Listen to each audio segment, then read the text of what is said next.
വാടട്ട്. തക്കാളിയും കൂടെ ഇടാം. ആവശ്യത്തിന് ഉപ്പ്. ഇനി ഇത് നല്ലോണം കിടന്നൊന്ന് വാടട്ട്. ഉള്ളി അടച്ചിടാം. ഇതിലോട്ട് മഞ്ഞപ്പൊടി ഇടാം.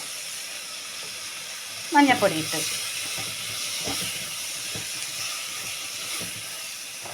ഇനി നമുക്ക് ശകലം കുരുമുളക് ഇടാൻ. ആവശ്യത്തിന് കുരുമുളക് പൊടിച്ചത് അതുകൂടെ ഇട്ട്. കുരുമുളക് എപ്പോഴും ഒത്തിരി തോനെ ഇടുന്നത് നല്ലതായിരിക്കും.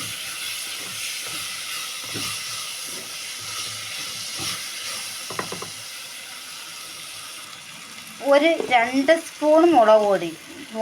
എരി അനുസരിച്ചിടാം. നമുക്കൊത്തി ഇവിടെ എരി വേണം, അതുകൊണ്ടാണ് നമ്മൾ 2 സ്പൂൺ ഇടുന്നത്. അത് നിങ്ങൾക്കതനുസരിച്ചിടാം. മല്ലിപ്പൊടി ആവശ്യത്തിന് അതും കൂടെ ഇട്ട് നമുക്കൊന്നത് പച്ചക്കാരം മാറുന്നത് വരെ ഇളക്കി കൊടുക്കാം. നമുക്കിനി പൊടി വെള്ളത്തിയിട്ട് വെച്ചിരിക്കുന്നത് അതും കൂടെ അതിൽ വീഴ്ത്താം. ഇനി നമുക്ക് ഒത്തിരി കൂടെ ആവശ്യത്തിന് വെള്ളം വീഴ്ത്താം.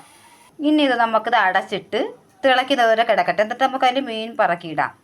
നിങ്ങൾക്ക് അരപ്പ് വേണമെന്നുള്ളവർക്ക് നിങ്ങൾ കൊച്ചുള്ളിയും തക്കാളിയൊക്കെ ഇട്ട് വാട്ടിയിട്ടൊന്ന് മിക്സിയിലിട്ട് അടിച്ചിട്ട് വെച്ച് കഴിഞ്ഞാൽ നിങ്ങൾക്ക് അരപ്പ് തോനെ കാണും. നമുക്കിത് അരപ്പ് വേണ്ട. നമുക്കെന്ന് വെച്ചാൽ രസം വെച്ചിട്ടുണ്ട് ഞാൻ, അതുകൊണ്ട് അരപ്പ് വേണ്ട. അതുകൊണ്ട് നമ്മൾ വറ്റിച്ചേ എടുക്കുള്ളൂ.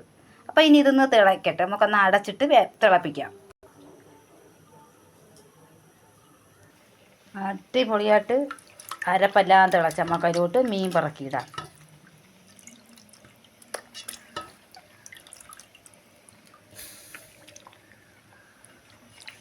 മീൻ വേണമെന്നുള്ളവർക്ക് കണ്ടിക്കാം. നമ്മളിത് കണ്ടിച്ചില്ല. നമുക്കിങ്ങനെ ഒന്നുകൂടെ അങ്ങോട്ട് തന്നേ ഉള്ളൂ. നമ്മൾ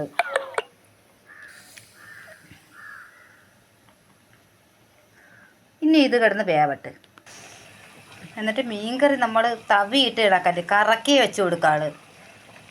കറക്കി വെച്ച് കൊടുത്തില്ലെങ്കിൽ മീൻകറി തവിയിട്ട് ഇളക്കിയാൽ അത് ഉടഞ്ഞു പോകും. ഉപ്പും പുളിയും എല്ലാം തോനെയുണ്ട്. പുളി എപ്പോഴും നമ്മൾ മുമ്പിട്ട് നിൽക്കണം ചെങ്കരവയ്ക്ക്.